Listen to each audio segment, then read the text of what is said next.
वंदे वंदे।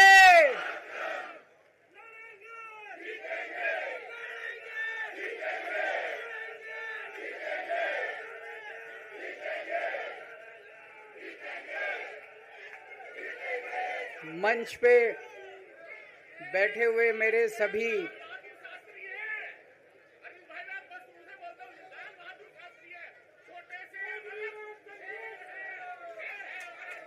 शुक्रिया।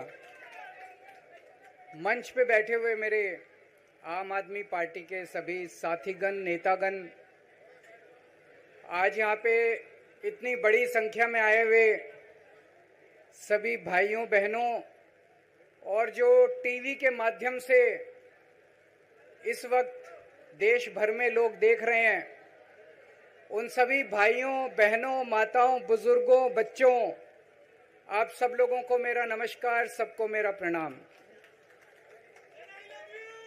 आई love you too. सबसे पहले मैं ऊपर वाले का शुक्रिया अदा करता हूं, भगवान का शुक्रिया अदा करता हूं, जिनकी हमेशा हम लोगों के ऊपर कृपा रहती है, बहुत आशीर्वाद रहता है भगवान का, भोलेनाथ का, हनुमान जी का बहुत आशीर्वाद रहता है।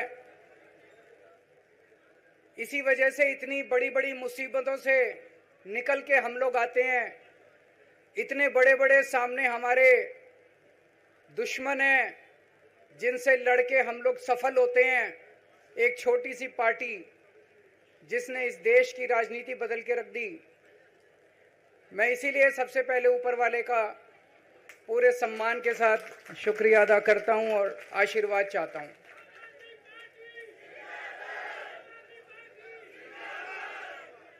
मैं उन लाखों लाखों लोगों का शुक्रिया अदा करता हूं जिन्होंने हम लोगों के लिए, जब हम लोग जेल में थे, मैं, मनीष सिसोदिया जी, संजय सिंह जी, विजय नायर जी, अभी सतिंदर जैन जी हैं, अमानतुल्लाह खान हैं, उनको वो भी जल्दी आएंगे मैं उम्मीद करता हूं। जिन जिन लोगों ने हमारे लिए दुआएं की, मन्नतें मांगी, मंदिर मस्जिद गिरजे गुरुद्वारे गए, उन सब लोगों का मैं तहे दिल से शुक्रिया अदा करता हूं।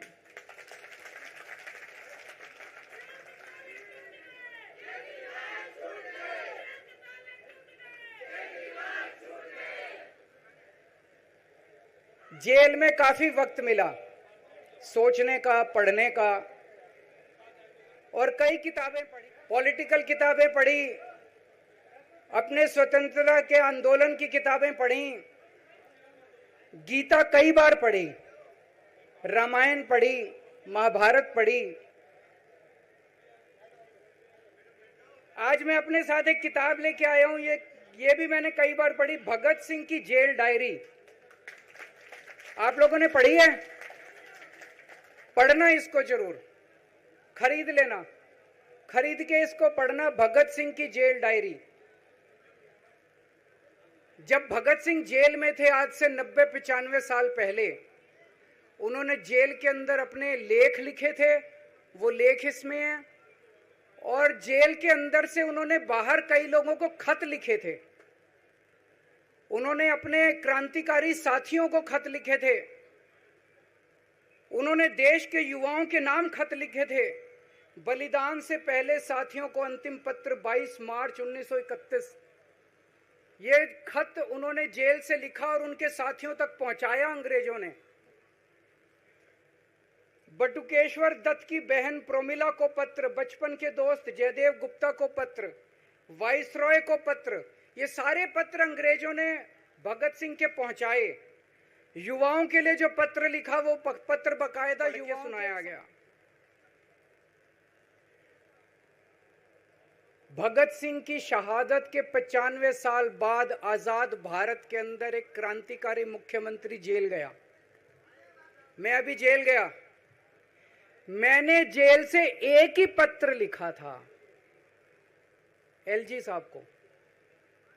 15 अगस्त था, देश का स्वाधीनता दिवस था।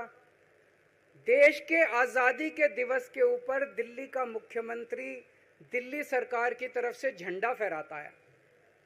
मैंने एलजी साहब को 3 दिन पहले चिट्ठी लिखी, 15 अगस्त के 3 दिन पहले, कि एलजी साहब, मैं चूंकि जेल में हूं, मेरी जगह आतिशी जी को झंडा फहराने की इजाजत दी जाए।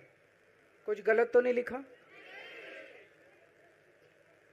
वो चिट्ठी मेरी एलजी साहब तक नहीं पहुंचाई गई, मुझे चिट्ठी वापस करी गई और मेरे को ये वार्निंग जारी की गई। ये वार्निंग भी लेके आया हूं, जिंदगी भर साथ रखूंगा ये मेरे को वार्निंग दी गई कि दूसरी बार अगर आपने एलजी साहब को चिट्ठी लिखने की हिम्मत करी तो आपके साथ जो फैमिली मुलाकात होती है हर हफ्ते, वो फैमिली मुलाकात बंद कर दी जाए।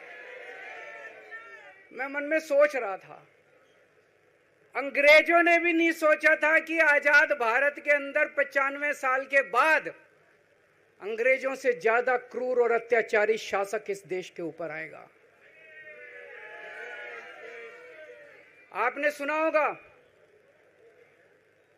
बटुकेश्वर दत्त और भगत सिंह ने असेंबली में एक बम फेंका था, या सुना है सब लोगों ने? तो दोनों को जेल हुई, दोनों को एक ही जेल में रखा गया, बगल बगल वाली कोठरी में रखा गया। ये मैं चिट्ठी पढ़ के सुना रहा हूं आपको भगत सिंह की, जो उन्होंने प्रमिला को, बटुकेश्वर दत्त की बहन को लिखा। कल रात बट्टू को किसी दूसरी जेल में भेज दिया गया है, तब तक वो उनके साथ ही था भगत सिंह के। ये चिट्ठी 17 जुलाई 1930 की है। उनकी जुदाई मेरे लिए असहाय हो रही है। भगत सिंह लिख रहे हैं बटुकेश्वर दत्त की बहन को कि बटुकेश्वर दत्त की जुदाई मेरे लिए असहनीय हो रही है। आज पहला दिन है जब मैं अपने को पूरी तरह उद्विग्न पा रहा हूं और मेरे लिए हर मिनट एक बोझ बन गया है।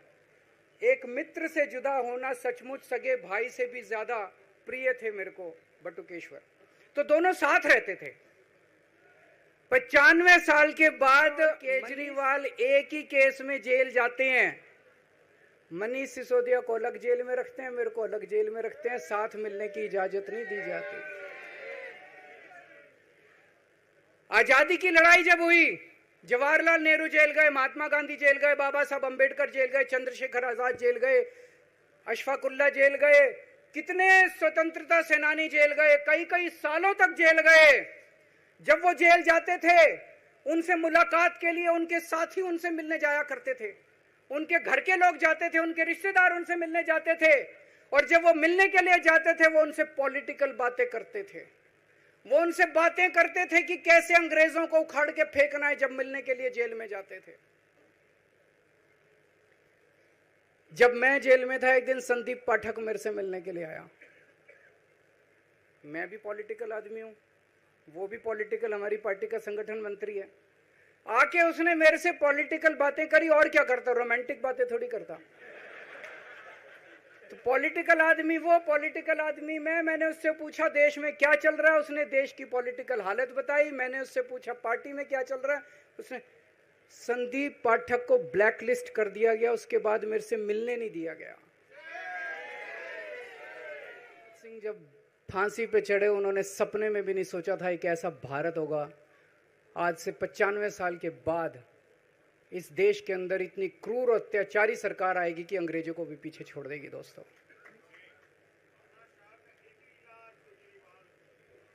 मुझे जेल क्यों भेजा इन लोगों ने? ऐसा नहीं कि केजरीवाल ने कोई भ्रष्टाचार किया, वो इनको भी पता है, मेरे को भी पता है, आपको भी पता है। इन्होंने जेल क्यों भेजा मेरे को? इनका मकसद था आम आदमी पार्टी को तोड़ना। इनका मकसद था केजरीवाल के हौसले को तोड़ना, केजरीवाल की हिम्मत को तोड़ना। इन्होंने फॉर्मूला बना रखा है। आप देख रहे हो किस तरह से एमएलए तोड़ दो, एमएलए खरीद लो, ईडी भेज के डरा दो, सीबीआई भेज के डरा दो, फर्जी केस कर दो, जेल में डाल दो, पार्टी तोड़ दो। महाराष्ट्र में कैसे उन्होंने 2-2 राष्ट्रीय पार्टियां तोड़ दी। पार्टी तोड़ दो, सरकारें गिरा दो और अपनी सरकार बना लो। इनको यह लग रहा था केजरीवाल को जेल भेज देंगे तो दिल्ली में इनकी पार्टी टूट जाएगी, दिल्ली में बीजेपी की सरकार बना लेंगे। इनको लग रहा था पंजाब की सरकार तोड़ के पंजाब में हम अपनी सरकार बना लेंगे, इनके एमएलए तोड़ लेंगे।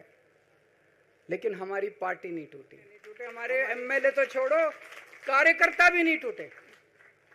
इनकी बड़ी बड़ी साजिशों के खिलाफ, बड़े बड़े षड्यंत्रों के खिलाफ केवल आम आदमी पार्टी में ताकत है जो आज इनका सामना कर रही है। इनको लगा केजरीवाल के हौसले तोड़ देंगे। आज मैं आपके सामने खड़ा हूं और मैं पूरे विश्वास के साथ कह रहा हूं कि जेल के इन 150-200 दिन जो मैं जेल में रहा, इन दिनों ने मेरे हौसले को और 100 गुना बढ़ा दिया है, कम करने की बजाय। ये लोग पूछते हैं कि केजरीवाल जब जेल में था इसने इस्तीफा क्यों नहीं दिया? जेल में से सीएम के पद से इस्तीफा क्यों नहीं दिया? मैंने इस्तीफा इसलिए नहीं दिया क्योंकि मैं देश के जनतंत्र को बचाना चाहता था। इन्हें जो इतने फॉर्मूले बना रखे हैं, एमएलए तोड़ दो, पार्टियां तोड़ दो, एमएलए खरीद लो, डरा दो, अब एक फॉर्मूला और इन्होंने नया बनाया है। जहां जहां ये चुनाव हारे वहां वहां के मुख्यमंत्री पे फर्जी केस करके उसको गिरफ्तार कर लो और उसकी सरकार गिरा दो। अगर मैं इस्तीफा दे देता, अगर मैं हेमंत सोरेन साहब ने इस्तीफा दिया, मैं भी इस्तीफा दे देता। पे भी अभी केस किया है सीतारमैया साहब के ऊपर, इन्होंने पिनाराई विजयन के ऊपर भी केस कर रखे हैं, ममता दीदी के ऊपर केस कर रखे हैं। ये एक ऑपोजिशन के मुख्यमंत्री को नहीं छोड़ते, एक एक को पकड़ के फर्जी केस कर करके उनको जेल में डाल देते और एक एक की सरकार गिरा देते। मैं जेल में गया, अभी 10 दिन पहले सुप्रीम कोर्ट की एक बेंच ने पूछा सरकार से कि जेल के अंदर से सरकार क्यों नहीं चल सकती। बड़ा आप लोगों ने अखबार में, सुप्रीम कोर्ट ने पूछा है केंद्र सरकार से कि जेल के अंदर से सरकार क्यों नहीं चल सकती, तो जेल के अंदर से सरकार साबित कर दिया हमने। अब मैं देश के सारे नॉन बीजेपी मुख्यमंत्रियों से हाथ जोड़ के विनती करना चाहता हूं, अब अगर प्रधानमंत्री जी हिम्मत करें आप पे फर्जी केस करके आपको जेल में डालें, इस्तीफा मत देना, किसी हालत में इस्तीफा मत देना। जेल से सरकार चलाना हम सबको मिलके, ऐसा नहीं कि हम पद के लालची हैं, ऐसा नहीं कि मुख्यमंत्री पद हमारे लिए महत्वपूर्ण है, इसलिए क्योंकि हमारे लिए हमारा संविधान जरूरी है, हमारा देश जरूरी है, जनतंत्र जरूरी है, जनतंत्र को बचाना जरूरी है। इतने भारी बहुमत से जीती हुई सरकार, एक बार 70 में से 67 सीट आई, एक बार 70 में से 62 सीट आई, और आप पकड़ के जेल में डाल दोगे और कहोगे इस्तीफा दे। मैं सारे मुख्यमंत्री विनती करना चाहता हूं, इनका ये नया फॉर्मूला भी आम आदमी पार्टी ने फेल कर दिया है, जो इन्होंने नया फॉर्मूला बनाया।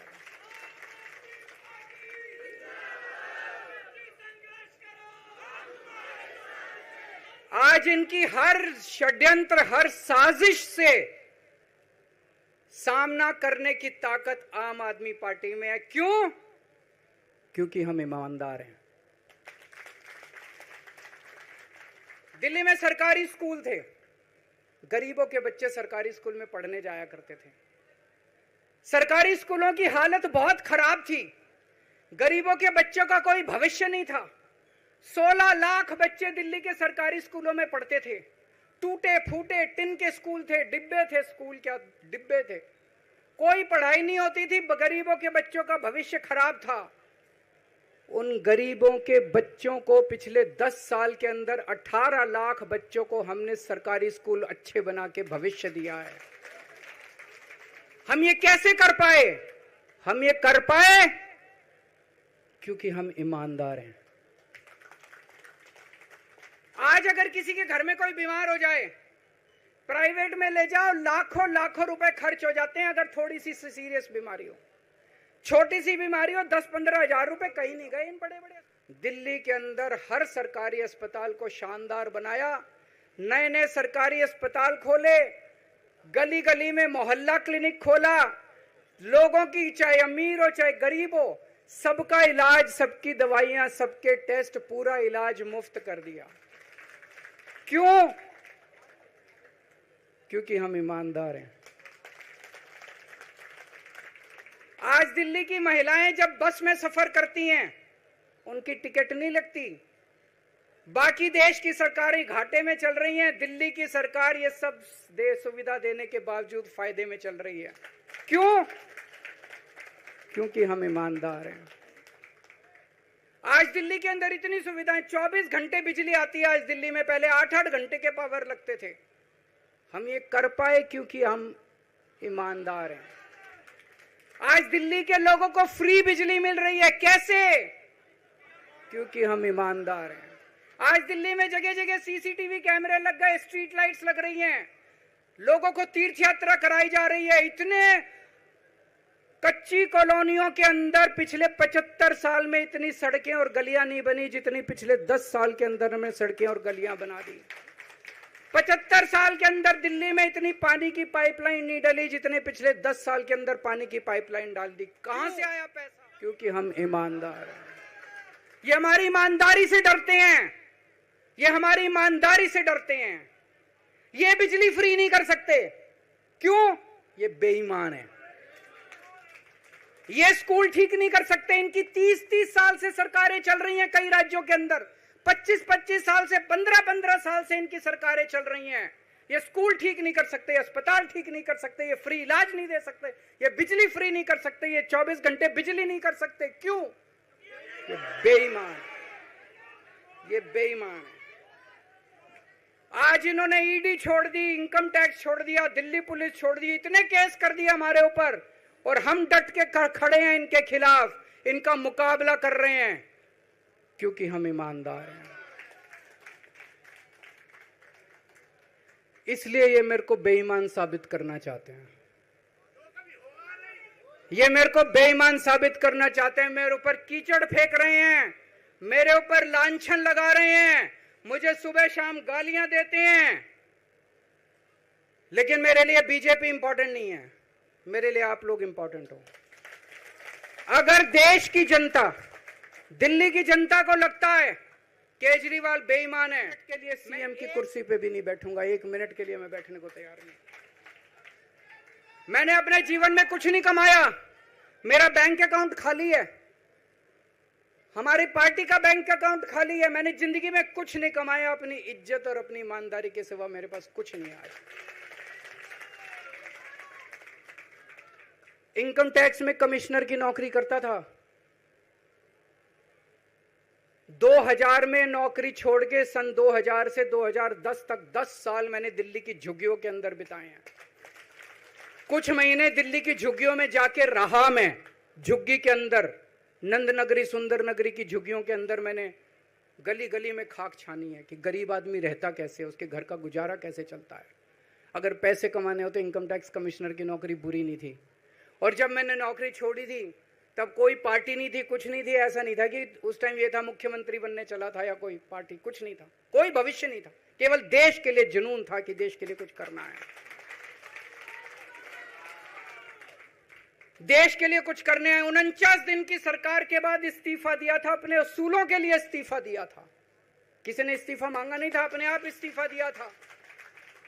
आज के तारीख में, आज के जमाने में कोई अपनी चपरासी की नौकरी नहीं छोड़ता, मैंने अपने आप छोड़ी थी। ना पद का लालच है, ना दौलत का लालच है, केवल देश के लिए कुछ करने का जुनून है, देश के लिए कुछ करने के लिए आए हैं।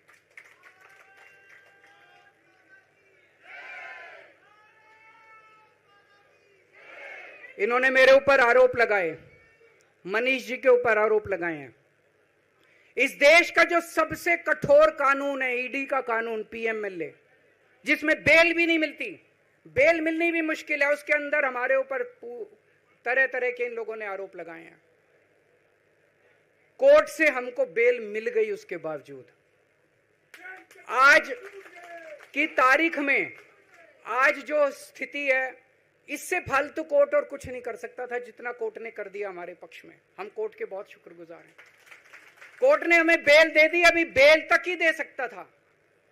अब ये केस चलेगा। मैंने वकीलों से पूछा, मैंने कहा मेरा दिल कहता है कि जब तक ये मैं कोर्ट से बरी होके ना आ जाऊं तब तक मैं सीएम की कुर्सी पे नहीं बैठूंगा। उन्होंने कहा जी ये 10 साल चलेगा केस, कोई कह रहा है 15 साल चलेगा केस, कोई कह रहा है 20 साल चलेगा केस। तो केस ये अभी लंबा चलेगा। आज कोर्ट जितना कर सकता था कोर्ट ने आया, हमें बेल दे दी। उन्होंने ऐसे कानून में जिसमें बेल मिलनी नामुमकिन होती है, उन्होंने बेल दे दी। आज मैं आपकी अदालत में आया हूं, जनता की अदालत में आया हूं, आपसे पूछने के लिए आया हूं, क्या आप केजरीवाल को ईमानदार मानते हो कि गुनहगार मानते हो?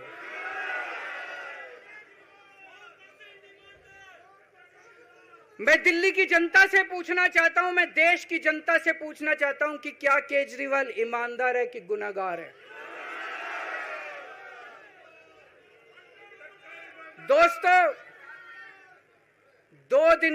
आज से 2 दिन के बाद मैं सीएम की कुर्सी से इस्तीफा देने जा रहा हूं।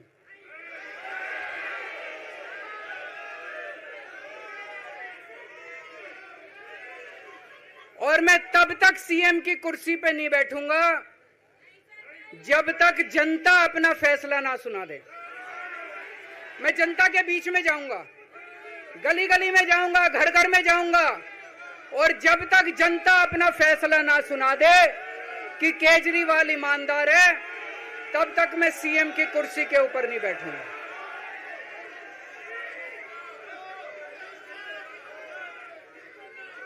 आज से कुछ महीने बाद चुनाव है, दिल्ली के चुनाव हैं। मैं जनता को निवेदन करना चाहता हूं, अपील करना चाहता हूं, अगर आपको लगता है केजरीवाल ईमानदार, मेरे पक्ष में वोट दे देना। अगर आपको लगता है केजरीवाल गुनहगार है, मेरे को वोट मत देना। आपका एक एक वोट मेरी ईमानदारी का सर्टिफिकेट होगा। अगर आप मेरे को वोट देके जिताओगे और अगर आप कहोगे कि केजरीवाल ईमानदार है, तो चुनाव के बाद, उसके बाद जाके मैं सीएम की कुर्सी पे बैठूंगा। तब तक मैं सीएम की कुर्सी पे नहीं बैठूंगा।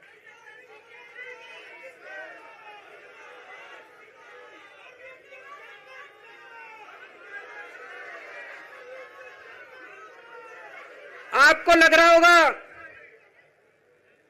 अभी अभी जेल से रिहा होके आया है, ये कैसा क्यों बोल रहा है?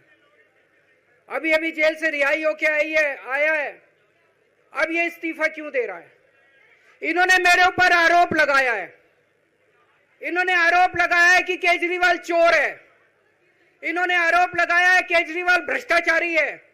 इन्होंने आरोप लगाया है केजरीवाल ने भारत माता के साथ धोखा किया है। ये करने के लिए नहीं आया था मैं, सत्ता से पैसा और पैसे से सत्ता, इस खेल के खेलने के लिए मैं नहीं आया था। मैं देश के लिए कुछ करने के लिए आया था। जब 14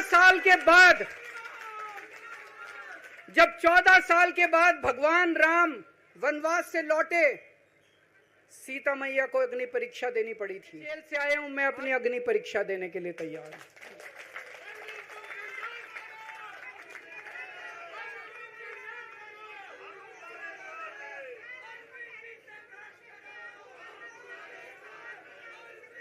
ये कुछ लोग बोल रहे हैं सुप्रीम कोर्ट ने कुछ कंडीशंस लगाई हैं, काम नहीं कर पाएंगे।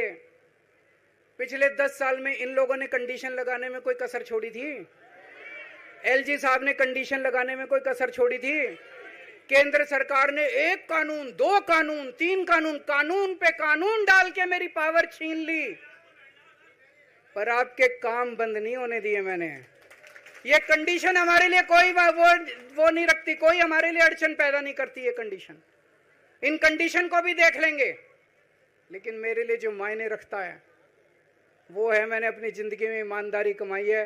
अगर आपको लगता है केजरीवाल ईमानदार है, जम के वोट दे देना मेरे पक्ष में। चुनाव के बाद सीएम की कुर्सी पे जाके बैठूंगा।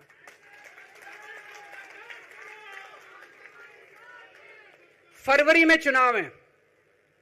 आज इस मंच से मैं मांग करता हूं कि ये चुनाव नवंबर में कराए जाएं, महाराष्ट्र के साथ कराए जाएं, तुरंत कराए जाएं चुनाव। और जब तक आपका फैसला नहीं आएगा, तब तक मैं जिम्मेदारी नहीं संभालूंगा। और मैं जब तक चुनाव नहीं होते, 2 दिन के बाद मैं अपना इस्तीफा दूंगा। जब तक चुनाव नहीं होते, तब तक मेरी जगह आम आदमी पार्टी से कोई और मुख्यमंत्री बनेगा। अगले 2-3 दिन के अंदर विधायक दल की मीटिंग होगी और विधायक दल की मीटिंग में अगले मुख्यमंत्री के नाम का तय किया जाएगा। मैं मनीष जी से बात कर रहा था, जो पीड़ा मेरे मन में है वो पीड़ा मनीष जी के मन में भी है। इनके लिए भी वही सब कहा गया जो मेरे लिए कहा गया है। मनीष जी का भी कहना है कि ये दिल्ली के उप मुख्यमंत्री और शिक्षा मंत्री और मंत्री का पद तभी संभालेंगे जब दिल्ली की जनता कहेगी कि मनीष सिसोदिया ईमानदार है। तो मैं और मनीष सिसोदिया हम दोनों का फैसला आपके हाथ में है, जनता के हाथ में है। हम दोनों जनता की अदालत में जा रहे हैं, गली गली जाएंगे, जनता के बीच में जाएंगे और उनसे पूछेंगे, अगर जनता कहेगी ईमानदार है तो हम आके इसकी कुर्सी पे बैठेंगे। 2020 में आया था मैं, 2020 में मैंने कहा था, मैंने अगर काम किया हो तो मेरे को वोट देना और काम नहीं किया हो तो वोट मत देना। कहा था कि नहीं कहा था? आज मैं आपके बीच में आया हूं, मैं कह रहा हूं अगर मैं ईमानदार हूं तो वोट देना, अगर मैं बेईमान हूं तो वोट मत देना, बिल्कुल मत देना। भारत माता की, भारत माता की।